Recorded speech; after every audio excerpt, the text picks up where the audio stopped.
ಆತ್ಮೀಯ ಮಾಧ್ಯಮದ ಸ್ನೇಹಿತರೆ, ಬರಗಾಲ ಬಂದು 7 ತಿಂಗಳಾದರೂ ಕೂಡ ರಾಜ್ಯ ಸರ್ಕಾರ ರೈತರ ಅಕೌಂಟ್ಗೆ ಹಣವನ್ನು ಹಾಕದೆ ಮೋಸ ಮಾಡ್ತಾ ಇರುವಂತ, ವಂಚನೆ ಮಾಡ್ತಾ ಇರೋದ್ರ ವಿರುದ್ಧವಾದಂಥ ಒಂದು ಪ್ರತಿಭಟನೆಯನ್ನ ಇವತ್ತು ಕೋಲಾರದಿಂದ ನಾವು ಪ್ರಾರಂಭ ಮಾಡಿದ್ದೀವಿ. ಅದನ್ನು ಇಡೀ ರಾಜ್ಯದಲ್ಲಿ ನಾವು ಮಾಡೋರಿದ್ದೀವಿ. ನೀವು ಹೇಳಿದ್ದೇನು ಮಾಡಿದ್ದೇನು, ರೈತರಿಗೆ ಹಣ ಬಿಡುಗಡೆ ಮಾಡಿ, ಇಲ್ಲ ಕುರ್ಚಿ ಖಾಲಿ ಮಾಡಿ ಅನ್ನೋ ಘೋಷಣೆಯನ್ನು ಇಟ್ಕೊಂಡು ನಾವು ರಾಜ್ಯಾದ್ಯಂತ ಪ್ರವಾಸವನ್ನ ಮಾಡ್ತಾ ಇದ್ದೀವಿ. ವಿಧಾನಸಭೆ ಅಧಿವೇಶನಕ್ಕೆ ಮುಂಚೆ ನಾವು 2,000 ರೂಪಾಯಿ ಕೊಡ್ತೀನಿ ಅಂತ ಹೇಳಿದ್ರು. ಬೆಳಗಾವಿ ಅಧಿವೇಶನ ಬಂದ ಮೇಲೆ ಬೆಳಗಾವಿ ಅಧಿವೇಶನದಲ್ಲಿ ಹೇಳಿದ್ರು, ಇನ್ನೊಂದು ವಾರದಲ್ಲಿ ನಾವು ಹಣವನ್ನು ಬಿಡುಗಡೆ ಮಾಡ್ತೀವಿ. ಒಂದು ವಾರ ಆಯಿತು, ತಿಂಗಳಾಗೋಯ್ತು, ಹಣ ಬಿಡುಗಡೆ ಮಾಡಲಿಲ್ಲ ರೈತರ ಅಕೌಂಟ್ಗೆ. ರೈತರು ಒಂದು ರೀತಿ ಜಾತಕ ಪಕ್ಷಿಗಳಂತೆ ಕಾಯ್ತಾ ಇದ್ದಾರೆ, ಏನೋ ಹಣ ಬಿಡುಗಡೆ ಮಾಡ್ತಾರೆ. ಆದರೆ ಇದುವರೆಗೂ ಒಂದೇ ಒಂದು ನಯಾ ಪೈಸಾ ಕೂಡ ಹಣವನ್ನು ಬಿಡುಗಡೆ ಮಾಡಿಲ್ಲ. ಇಡೀ ರಾಜ್ಯದಲ್ಲಿ ಕುಡಿಯೋ ನೀರಿನ ಹಾಹಾಕಾರ ಇದೆ, ಮೇವಿಗೆ ಸಮಸ್ಯೆ ಆಗ್ತಾ ಇದೆ. ಎಲ್ಲೂ ಕೂಡ ಒಂದೇ ಒಂದು ಗೋಶಾಲೆನೂ ಕೂಡ ತೆಗೆದಿಲ್ಲ. ಹಿಂದೆ ನಮ್ಮ ಸರ್ಕಾರ ಇದ್ದಾಗ ನಾವೇನು ಆ ಜಿಲ್ಲೆಗೆ ಒಂದು ಗೋಶಾಲೆ ಮಾಡಿದ್ವಿ, ಅದನ್ನು ಮುಚ್ಚುವಂತ ಸ್ಥಿತಿಗೆ ಇವತ್ತು ರಾಜ್ಯ ಸರ್ಕಾರ ಮಾಡಿದೆ. ಅಂದ್ರೆ ಒಂದು ರೀತಿ ತಾರತಮ್ಯ ಮಾಡ್ತಾ ಇದ್ದಾರೆ. 24ನೇ ತಾರೀಕು, ಜನವರಿ 24ನೇ ತಾರೀಕು ಅಲ್ಪಸಂಖ್ಯಾತರ ಸಚಿವರು ಒಂದು ಅರ್ಜಿ ಕೊಡ್ತಾರೆ, ನಮಗೆ ಅಲ್ಪಸಂಖ್ಯಾತರ ಕಾಲೋನಿಗಳಿಗೆ ಹಣ ಬಿಡುಗಡೆ ಮಾಡಿ. ಅವ್ರು ಕೊಟ್ಟ 3 ದಿನದಲ್ಲಿ ಅವ್ರಿಗೆ 1,000 ಕೋಟಿ ಹಣ ಬಿಡುಗಡೆ ಮಾಡ್ತಾರೆ. 1,000 ಕೋಟಿ ಅವ್ರು ಕೇಳಿದ್ದು, ಅಲ್ಪಸಂಖ್ಯಾತರು ಕೇಳಿದ್ದು ಜನವರಿ 24ನೇ ತಾರೀಕು. ಇಮಿಡಿಯೇಟ್ ಆಗಿ 3 ದಿನದಲ್ಲಿ ಸರ್ಕಾರದ ಆದೇಶವನ್ನು ಹೊರಡಿಸಿ 1,000 ಕೋಟಿ ಹಣ ಬಿಡುಗಡೆ ಮಾಡ್ತಾರೆ. ಕಳೆದ 7 ತಿಂಗಳಿಂದ ರೈತರು ಜಾತಕ ಪಕ್ಷಿಗಳಂತೆ ಕಾಯ್ತಾ ಇದ್ದಾರೆ, ಸಾಲ ಮಾಡಿದ್ದಾರೆ. ಸುಮಾರು 800ಕ್ಕೂ ಹೆಚ್ಚು ಜನ ಆತ್ಮಹತ್ಯೆ ಮಾಡಿಕೊಂಡಿದ್ದಾರೆ. ಇಷ್ಟೆಲ್ಲ ಆದರೂ ಕೂಡ ಸರ್ಕಾರ ರೈತರನ್ನ ಕಡೆಗಣಿಸೋದ್ರ ವಿರುದ್ಧವಾದಂಥ ಒಂದು ಹೋರಾಟವನ್ನ ನಾವು ಮಾಡಿದ್ದೀವಿ. ಇವರೇ ಮುಲ್ಲಾಗಳಿಗೆ ಒಂದು ಸಭೆಗೆ ಹೋಗ್ತಾರೆ, 10,000 ಕೋಟಿ ಅನೌನ್ಸ್ ಮಾಡ್ತಾರೆ ಅವರು. ಆದರೆ ರೈತರಿಗೆ ಒಂದೇ ಒಂದು ಬಿಡಿಗಾಸನ್ನು ಇವತ್ತು ಕೊಡದೆ ಮೋಸ ಮಾಡ್ತಾ ಇರುವಂಥದ್ದನ್ನ ನಾವು ನೋಡ್ತಾ ಇದ್ದೀವಿ. ಇದರ ಜೊತೆಗೆ ನಮ್ಮ ಸರ್ಕಾರ ಇದ್ದಾಗ, ಬೊಮ್ಮಾಯಿಯವರು ಮುಖ್ಯಮಂತ್ರಿಗಳಾಗಿದ್ದಾಗ ಅವಾಗೂ ಫ್ಲಡ್ ಆಗಿತ್ತು, ಬರ ಬಂದಿತ್ತು. ಫ್ಲಡ್ ಆದಾಗ ಇಮಿಡಿಯೇಟ್ ಆಗಿ ಸರ್ಕಾರದ ಆದೇಶ ಇದ್ದಿದ್ದು, ಕೇಂದ್ರ ಸರ್ಕಾರದ ಆದೇಶ ಇದ್ದಿದ್ದು, ಮನೆಗಳಿಗೆ ನೀರು ನುಗ್ಗಿದ್ರೆ 3,800 ರೂಪಾಯಿ ಕೊಡಬೇಕು. ನಾವು 10,000 ರೂಪಾಯಿ ಕೊಟ್ಟಿದ್ದೀವಿ. ರಾಜ್ಯ ಸರ್ಕಾರ ಉಳಿದಂತ ಹಣವನ್ನ ರಾಜ್ಯ ಸರ್ಕಾರದ ಖಜಾನೆಯಿಂದ ನಾವು ಕೊಟ್ಟಿದ್ದೀವಿ. ಕೇಂದ್ರ ಸರ್ಕಾರಕ್ಕೆ ನಾವು ಕಾಯಲಿಲ್ಲ. ಬೆಳೆಗಳ ಪರಿಹಾರ ಕೊಡುವಂತ ದೃಷ್ಟಿಯಿಂದ ನಾವು ಏನು NDRF ಮಾನದಂಡ ಇದೆ, ಬರಗಾಲಕ್ಕೆ NDRF ಮಾನ ಇದೆ, ಫ್ಲಡ್ಗೆ ಏನು ಮಾನದಂಡ ಇದೆ, ಅದರ ಡಬಲ್ ದುಡ್ಡು ಕೊಟ್ಟಿದ್ವಿ. 6,800 ಇದ್ರೆ ಅದನ್ನ ಡಬಲ್ ಮಾಡಿದ್ರೆ 13,000 ಮಾಡಿದ್ದೀವಿ. ಉಳಿದಂತ ಬೆಳೆಗಳೇನಿದೆ, ಮಳೆ ಆಧಾರಿತ ಬಿಟ್ಟು ಬೇರೆ ಬೆಳೆಗಳೇ ಏನಿದೆ, ತೋಟಗಾರಿಕೆ ಬೆಳೆಗಳು, ಅದಕ್ಕೆ 10,000 ಆಡ್ ಮಾಡಿ ನಾವು ಕೊಟ್ಟಿದ್ದೀವಿ. ನಾವು ಕೇಂದ್ರ ಸರ್ಕಾರ ನಾವು ಕೊಟ್ಟಿದ್ದು ಡಿಸೆಂಬರ್ ಅಲ್ಲಿ ಈ ಒಂದು ಪರಿಹಾರವನ್ನ ಡಿಸೆಂಬರ್ ಅಲ್ಲಿ ನಾವು ಅನೌನ್ಸ್ ಮಾಡಿದ್ದು ಒಂದೇ ಒಂದು ತಿಂಗಳಲ್ಲಿ. ನಾವು ಅಕ್ಟೋಬರ್ ಅಲ್ಲಿ ಅನೌನ್ಸ್ ಮಾಡಿದ್ರಿ ಡ್ಯಾಮೇಜ್ ಬಗ್ಗೆ. ನಾವು ಡಿಸೆಂಬರ್ ಅಲ್ಲಿ ಒಂದೇ ಒಂದು ತಿಂಗಳಲ್ಲಿ ಎಲ್ಲಾ ರೈತರ ಅಕೌಂಟ್ಗೆ ಹಣವನ್ನ ಹಾಕಿದ್ದೀವಿ. ಸುಮಾರು 3,000 ಕೋಟಿಗೂ ಹೆಚ್ಚು ಹಣವನ್ನ ನಾವು ಕೊಟ್ಟಿದ್ದೀವಿ. ರೈತರ ಅಕೌಂಟ್ಗೆ ಒಂದೇ ಒಂದು ತಿಂಗಳಲ್ಲಿ ಹಾಕಿದ್ದೀವಿ. ಕೇಂದ್ರ ಸರ್ಕಾರ ಯಾವಾಗ ಬಿಡುಗಡೆ ಮಾಡ್ತು? ಕೇಂದ್ರ ಸರ್ಕಾರ ಮಾರ್ಚ್ ಅಲ್ಲಿ ನಮಗೆ ಹಣವನ್ನ ಬಿಡುಗಡೆ ಮಾಡ್ತು. ಯಾಕೆಂದ್ರೆ ಕೇಂದ್ರ ಸರ್ಕಾರದ ನೀತಿ ನಿಯಮಗಳೇ ಬೇರೆ, ನಮ್ದು ಒಂದೇ. ನಾವು ಹೆಂಗೆ ಜಿಲ್ಲಾ ವೈಸ್ ನಾವು ಹಣವನ್ನ ಒಂದೇ ಸರಿ ಬಿಡುಗಡೆ ಮಾಡ್ತೀವಿ, ಅವರು ದೇಶವ್ಯಾಪಿನೂ. ಇವತ್ತು ಬರಗಾಲ ಒಂದು 15ರಿಂದ 16 ರಾಜ್ಯಗಳಲ್ಲಿ ಬರಗಾಲ ಇದೆ. ಮಹಾರಾಷ್ಟ್ರದಲ್ಲೂ ಬರಗಾಲ ಇದೆ. ಮಹಾರಾಷ್ಟ್ರ ಸರ್ಕಾರ ಈಗಾಗಲೇ ಹಣ ಬಿಡುಗಡೆ ಮಾಡಿದ್ದಾರೆ. ಕೇಂದ್ರ ಸರ್ಕಾರಕ್ಕೆ ಕೇಂದ್ರ ಸರ್ಕಾರದ ಪ್ರೊಸೀಜರ್ ಏನಿದೆ ಅದರ ಪ್ರಕಾರ ಅವ್ರು ಮಾಡಿದ್ದಾರೆ. ಇದುವರೆಗೂ ಕೇಂದ್ರ ಸರ್ಕಾರ ಮನಮೋಹನ್ ಸಿಂಗ್ ಅವರಿದ್ದಾಗ ಸುಮಾರು 3,000 ಕೋಟಿ 3,280 ಕೋಟಿ ಹಣ ಅಂದಾಜು ಅವರ 9 ವರ್ಷದಲ್ಲಿ NDRFಗೆ ಬರ ಮತ್ತು ಫ್ಲಡ್ಗೆ ಸಂಬಂಧಪಟ್ಟಂತ ಬಿಡುಗಡೆ ಮಾಡಿರೋ ಹಣ 3,230 ಕೋಟಿ ಅಂದಾಜು ಬಿಡುಗಡೆ ಮಾಡಿದ್ದಾರೆ. ನರೇಂದ್ರ ಮೋದಿಯವರು ಪ್ರಧಾನಿ ಆದ್ಮೇಲೆ 9 ವರ್ಷದಲ್ಲಿ 11,450 ಕೋಟಿ ರೂಪಾಯಿ ಬಿಡುಗಡೆ ಮಾಡಿದ್ದಾರೆ. ವ್ಯತ್ಯಾಸ ನೋಡಿ. ಅಂದ್ರೆ ನನ್ಗನ್ಸುತ್ತೆ 4 ಪಟ್ಟು ಜಾಸ್ತಿ ಬಿಡುಗಡೆ ಮಾಡಿದ್ದಾರೆ ನರೇಂದ್ರ ಮೋದಿ. ಈಗೇನ್ ಹೇಳ್ತಾ ಇದ್ದಾರೆ ರಾಜ್ಯ ಸರ್ಕಾರ ನಮ್ ಮಾತೆತ್ರಗೆ ಕೇಂದ್ರ ಸರ್ಕಾರ ಕೊಟ್ಟಿಲ್ಲ ಅಂತ ಹೇಳಿ.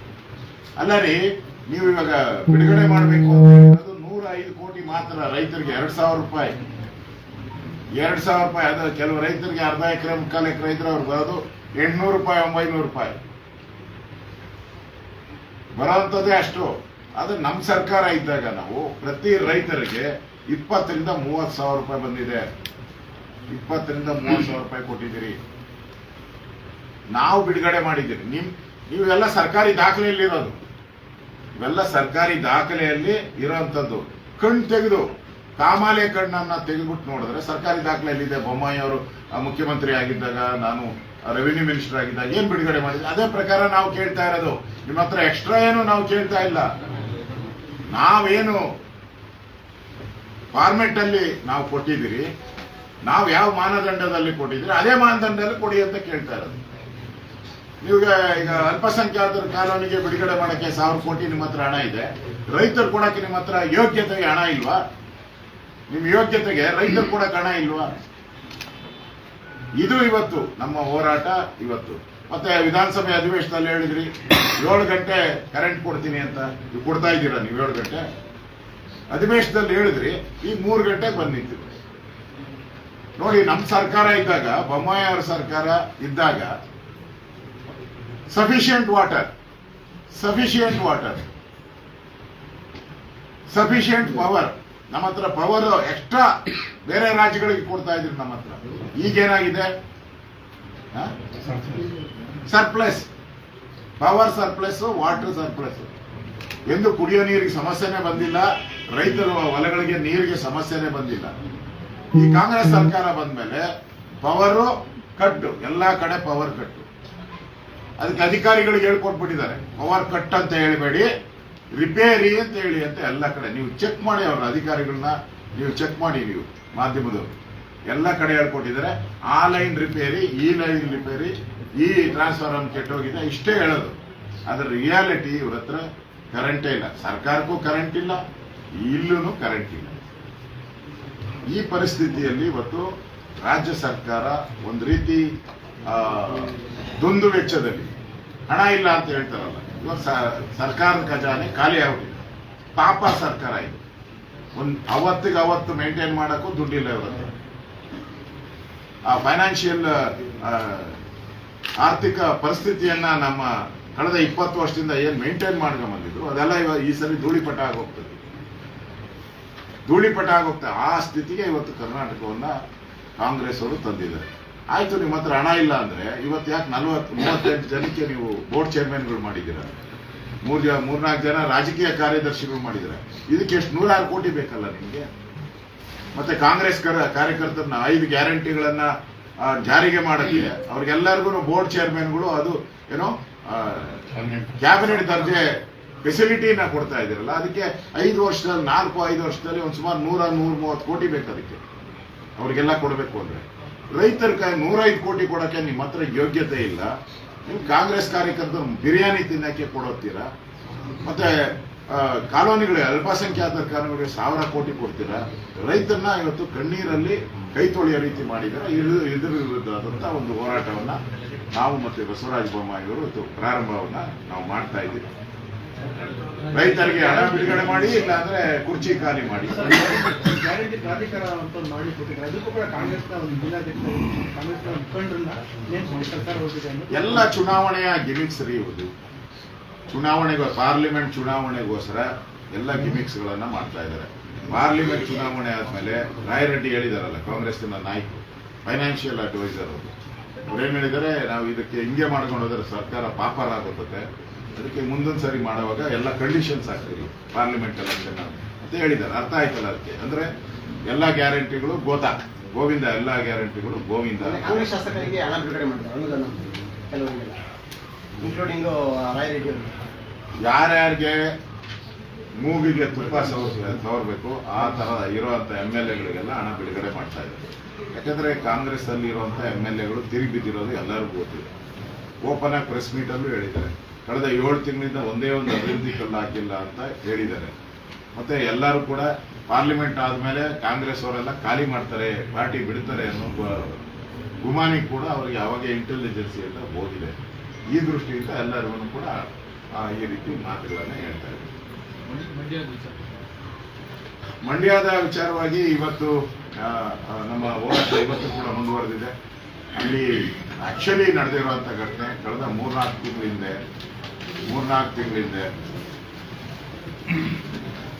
ನೀನು ಬೇಗ ರೆಡಿ ಮಾಡಬಹುದು. ನಾವು 3-4 ತಿಂಗಳಿಂದ ಧ್ವಜ ಹಾರಿಸುವಂತದಕ್ಕೆ ಪರ್ಮಿಷನ್ ತಗೊಂಡಿದ್ದಾರೆ.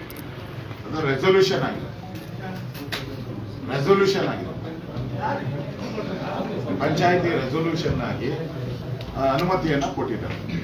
ಪಂಚಾಯತಿ ಅನುಮತಿ ಕೊಟ್ಟು ಅವರು ಸ್ವಂತ ದುಡ್ಡಲ್ಲಿ, ಅಲ್ಲಿನ ಜನ ಸ್ವಂತ ದುಡ್ಡಲ್ಲಿ 50 ರೂಪಾಯಿ 100 ರೂಪಾಯಿ ಹಾಕಿ ಸುಮಾರು 6 ಲಕ್ಷ ರೂಪಾಯಿ ಕಲೆಕ್ಟ್ ಮಾಡಿ ಅಲ್ಲಿನ ರಾಮ ಸೇವಾ ಸಮಿತಿಯವರು ಅದನ್ನ ಪೋಲ್ ಹಾಕಿರೋದು. ಸರ್ಕಾರದ ಪೋಲ್ ಅಲ್ಲ ಅದು. ರಾಮ ಸಮಿತಿಯ ಊರಿನವರೆಲ್ಲ ಸೇರಿ 100 ರೂಪಾಯಿ ಹಾಕಿ ಕಟ್ಟಿರೋದು ಅದು. ಸರ್ ಸರ್ಕಾರಿ ಸಂಸ್ಥೆ ಆವರಣ ಸರ್, ಸರ್ಕಾರಿ ಸಂಸ್ಥೆ ದೇವಸ್ಥಾನ ಅಲ್ಲೇ ಆಂಜನೇಯಂದು ದೊಡ್ಡದು 30 ಅಡಿ ಎತ್ತರದಲ್ಲಿ ಆಂಜನೇಯನ ದೇವಸ್ಥಾನ ಇದೆ. ಅದರ ಎದುರುಗಡೆ, ಅದರ 30 ಮೀಟರ್ ಎದುರುಗಡೆನೆ ಈ ಒಂದು ಪೋಲ್ ಹಾಕಿರೋದು ನಾನು ಹೋಗಿ ನೋಡಿ ಬಂದಿದ್ದೇನೆ.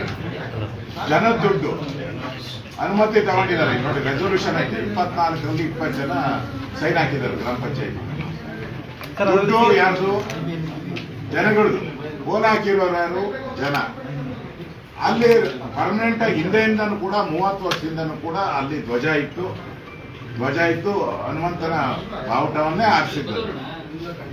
ಈಗ ಹೊಸದಾಗಿ ಏನ್ ಮಾಡಿದ್ದಾರೆ, ಪ್ರತಿ ಆಗಸ್ಟ್ 15 24ನೇ ತಾರೀಕು ಅಲ್ಲ ಜನವರಿ 26ನೇ ತಾರೀಕು ಫ್ಲಾಗ್ ಹಾಸ್ಟಿಂಗ್ ಮಾಡ್ತಾರೆ. ಕನ್ನಡ ರಾಜ್ಯೋತ್ಸವದ ಕನ್ನಡ ದಿನ ಹಾಸ್ಟ್ ಮಾಡ್ತಾರೆ. ಆಮೇಲೆ ಪರ್ಮನೆಂಟ್ ಆಗಿ ಇದ್ದಿದ್ದು ಆಂಜನೇಯನ ಧ್ವಜ. ಸಿಎಂ ಇದಕ್ಕೆ ರಿಯಾಕ್ಟ್ ಮಾಡಿ ಇದು ಏನು ನಾಡ ಬಾವುಟ ಮತ್ತೆ ರಾಷ್ಟ್ರ ಬಾವುಟ ಅದು ಬೋಗಸ ಕ್ರಿಯೇಟ್ ಮಾಡಿರೋದು. ಈಗೀಗ ಒಂದು ವಾರದಿಂದ ನೋಡಿ ಅದರಲ್ಲಿ 2 ಡೇಟ್ಗಳಿದೆ. ಒಂದು ಸೀಲೆ ಇಲ್ಲ, ಒಂದು ಸೀಲ್ ಇದೆ, ಇನ್ನೊಂದು ಸೀಲೆ ಇಲ್ಲ. ಈ ಒಂದು ಅರ್ಜಿ ತಗೊಂಡು ಈಗ ಕ್ಲಿಯರ್ ಮಾಡಿರೋದು. ನನ್ನ ಹತ್ರ ಇರೋದು ಇದು ಒರಿಜಿನಲ್. ಶಿವಕುಮಾರ್ ಅವರು ಹೇಳ್ತಾ ಇದ್ದಾರೆ ಬಿಜೆಪಿ ಸೃಷ್ಟಿ ಮಾಡೋದಕ್ಕೆ ಈ ರೀತಿ ಮಾಡ್ತಾ ಇದ್ದಾರೆ. ಪ್ರತಿಯೊಂದಲ್ಲೂ ಹಿಂದೂ ಮುಸ್ಲಿಂ ಅನ್ನೋ ಒಂದು ಭಾವನೆಯನ್ನು ತರ್ತಾ ಇದ್ದಾರೆ ಅಂತ. ಹೌದು, ಪ್ರತಿಯೊಂದರಲ್ಲಿ ನೀವು ಮುಲ್ಲಾಗಳಿಗೆ ಹೋಗಿ 10,000 ಕೋಟಿ ಕೊಡ್ತೀನಿ ಅಂತೇಳಿ, ಈಗ ಮನೆ ದೇವಸ್ಥಾನಕ್ಕೆ ಹೋಗಿದ್ರಲ್ಲ 2,000 ಕೋಟಿ ಕೊಡ್ತೀನಿ ಅಂತ. ರಾಮನ ಅಸ್ತಿತ್ವನೇ ಇಲ್ಲ ಅಂತ ಹೇಳಿದ್ರಲ್ಲ, ಅಫಿಡವಿಟ್ ಹಾಕಿದ್ರಲ್ಲ ಕೇಂದ್ರ ಇವ್ರು ಸರ್ಕಾರ ಇದ್ದಾಗ. ರಾಮನೇ ಕಾಲ್ಪನಿಕ ಅಂದ್ರು, ರಾಮನ್ ಬರ್ತ್ ಸರ್ಟಿಫಿಕೇಟ್ ಕೇಳಿದವರು ಇವರು.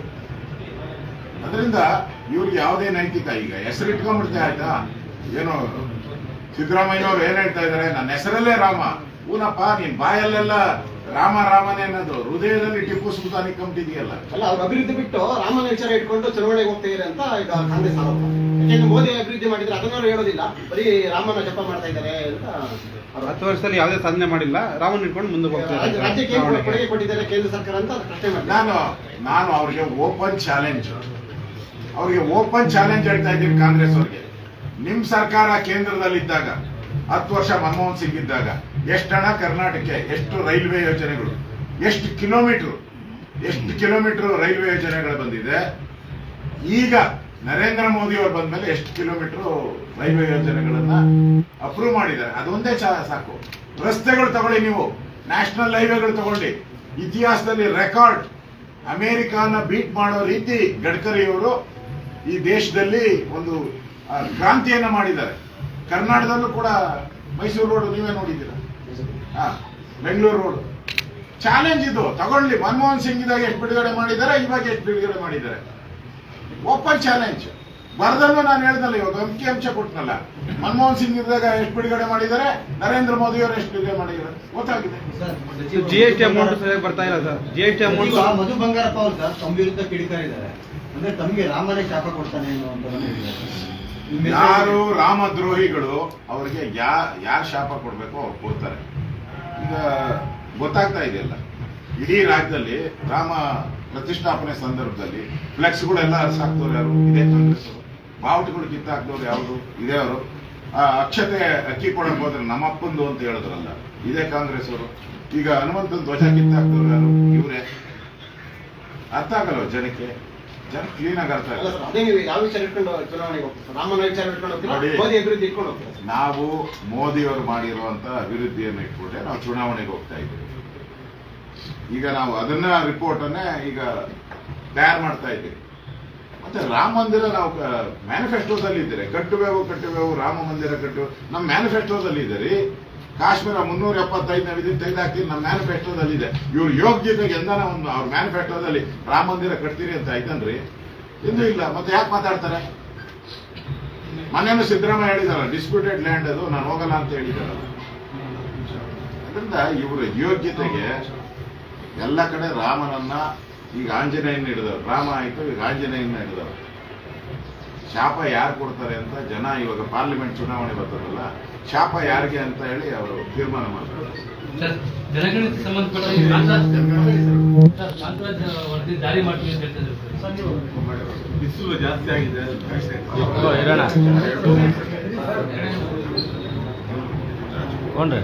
ನಿನ್ನೆ ಚಿತ್ರದುರ್ಗದಲ್ಲಿ ಶೋಷಿತರ ಸಮಾವೇಶ ಮಾಡಿದೆ. ಇಡೀ ರಾಜ್ಯವೇ ಇವತ್ತು ಶೋಷಣೆ ಒಳಗಾಗಿದೆ ಕಾಂಗ್ರೆಸ್ ಸರ್ಕಾರ. ರೈತರಿಂದ ಹಿಡಿದು, ವಿದ್ಯಾರ್ಥಿಗಳಿಂದ ಹಿಡಿದು, ದೀನ ದಲಿತರಿಂದ ಹಿಡಿದು ಎಲ್ಲರಿಗೂ ಇವತ್ತು ಶೋಷಣೆ ಒಳಪಟ್ಟಿದೆ ಕಾಂಗ್ರೆಸ್ನ ಆಡಳಿತ. ಇವತ್ತು ಜಾತಿ ಗಣತಿಯನ್ನು ಬಹಿರಂಗ ಮಾಡ್ತೀವಿ ಅಂತ ಮಾಡಿ ಪರವಾಗಿಲ್ಲ.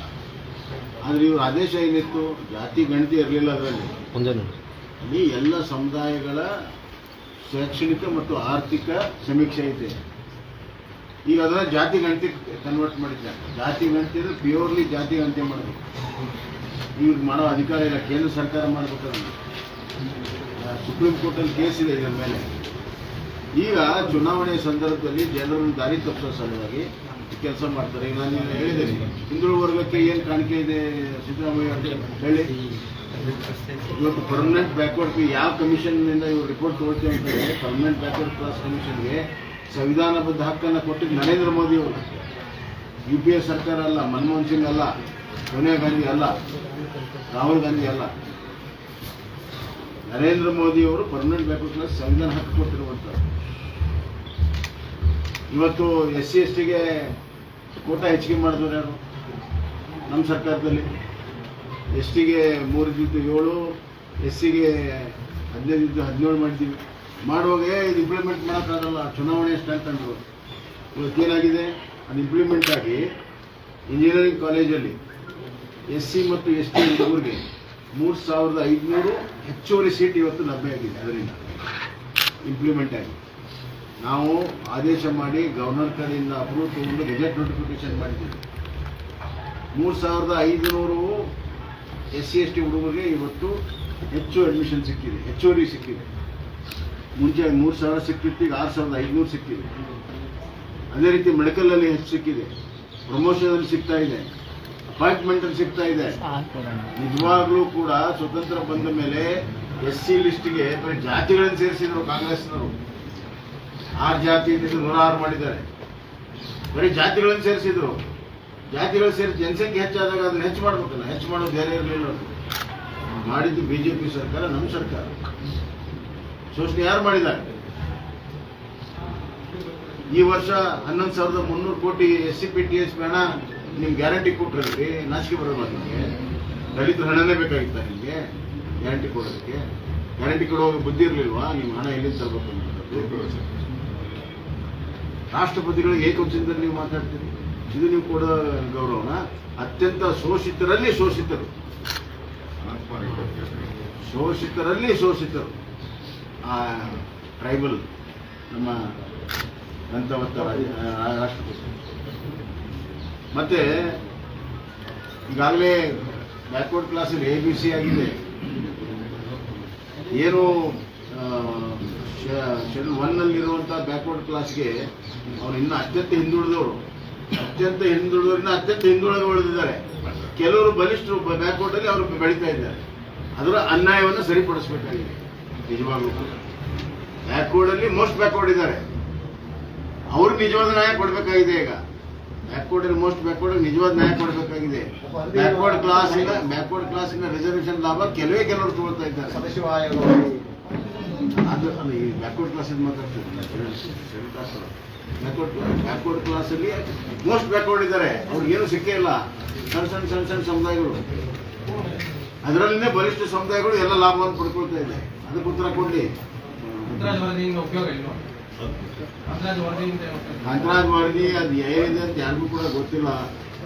ಚುನಾವಣೆ ಸ್ಟಾರ್ಟ್ ಆಗಿದೆ. ಯಾಕಂದ್ರೆ ಈಗ ಅವ್ರು ಈಗ ತೋಳ್ತಾರೆ, ಕೋಡ್ ಆಫ್ ಕಂಡಕ್ಟ್ ಬರುತ್ತೆ, ಆಮೇಲೆ ನಾವು ನೋಡ್ತೀವಿ ಅಂತ ಹೇಳ್ತಾರೆ. ಅಷ್ಟೇ ಅದು ನಿಮ್ಗೆ ಏನು ಇಂಪ್ಲಿಮೆಂಟ್ ಮಾಡ್ತಾರೆ ಅವರು ತೊಗೊಂಡ್ರೆ ಇಂಪ್ಲಿಮೆಂಟ್ ಮಾಡೋಕ್ಕಾಗಲ್ಲ. ಕೋಡ್ ಆಫ್ ಕಂಡಕ್ಟ್ ಬರ್ತದೆ, ಗೊತ್ತಿದ್ದೇ ಇದನ್ನೆಲ್ಲ ಮಾಡ್ತಾರೆ. ಲೋಕಸಭಾ ಚುನಾವಣೆಗೆ ಇನ್ಸ್ಟಂಟ್